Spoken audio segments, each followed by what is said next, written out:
Life on the side of a road, an hour's drive from Asunción, the capital of Paraguay. Those who end up here have no choice. They're indigenous families, forced from their homes, which were located deep in the country's interior. We have no land. We have no land to go to. If we did, we could get away from here.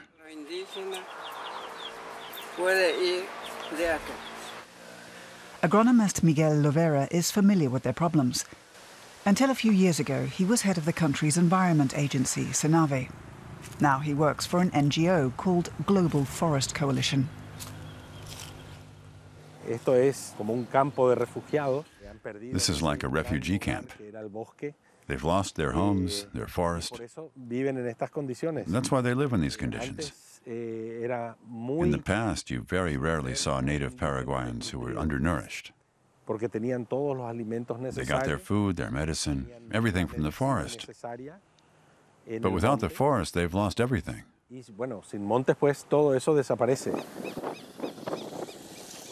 In the past 50 years, 2/3 of the forest land in Paraguay has been clear-cut.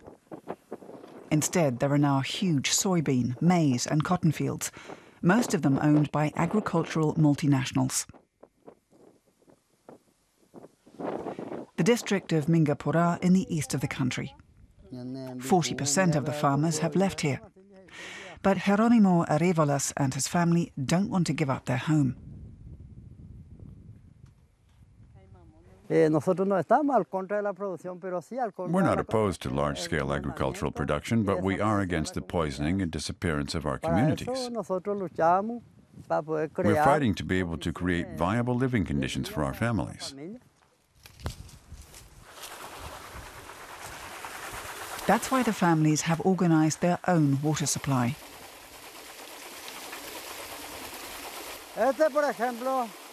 Look at this, for example. Water comes from over here and from over there, from another source. We channel these two sources together to generate power. And this machine pumps the water into a tank that holds 15,000 liters. It fills up for free. It doesn't cost a thing, and it's enough for 17 families. They can water their gardens and even cook with it, because it's clean and uncontaminated.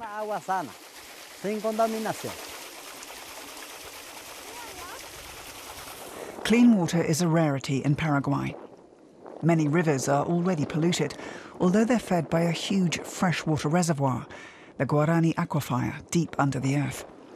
It's 4 times the size of Italy. Despite the fresh water from underground, the rivers aren't doing well. In the rivers around here, there's very little fauna. Very few amphibians, very few frogs, because they're extremely sensitive to agrochemicals. Lots of herbicides, insecticides, and fungicides are used in agriculture here, and the situation is very bad for the biodiversity. That is to say, what's left of it.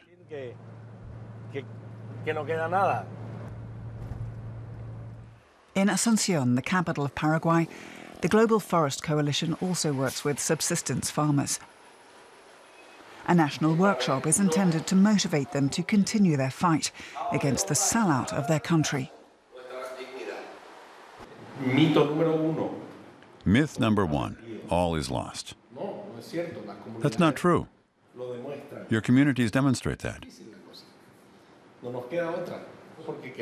Yes, it's difficult because we're trying to save our country and our natural environment. That's what you are working for every day. The International Climate Initiative supports more than just the environmental organizations and farmers in Paraguay. It also supports communities in 19 other countries in their efforts to protect the environment.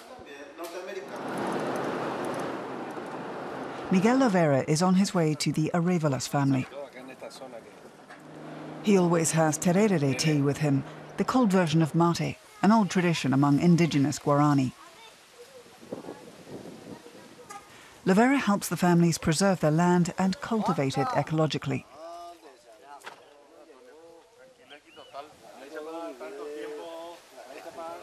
This time he's brought plants for the farmers. In Guarani, the indigenous language, he explains what he's brought them. Carambolas, cherry trees, and macadamias. Macadamia. Hola macadamia. Cacao, hoku. These plants are new here in Paraguay's hinterlands. They're still unfamiliar to the farmers. But soon they could help them increase their yields. The family's garden is cultivated entirely without fertilizer. Instead, the farmers rely on traditional knowledge.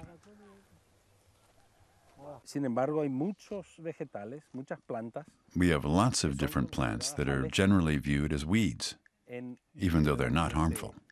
They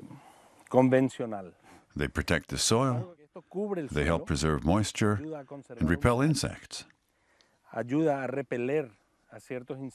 They're effective. Jerónimo Arevalos and his family have been able to make ends meet so far. He doesn't want to leave his land. Miguel Lovera considers him a role model. This is his place. That's not something you sell. You take care of it. You make it better and nurture it. And that's what these people in the district of Mingapora are doing.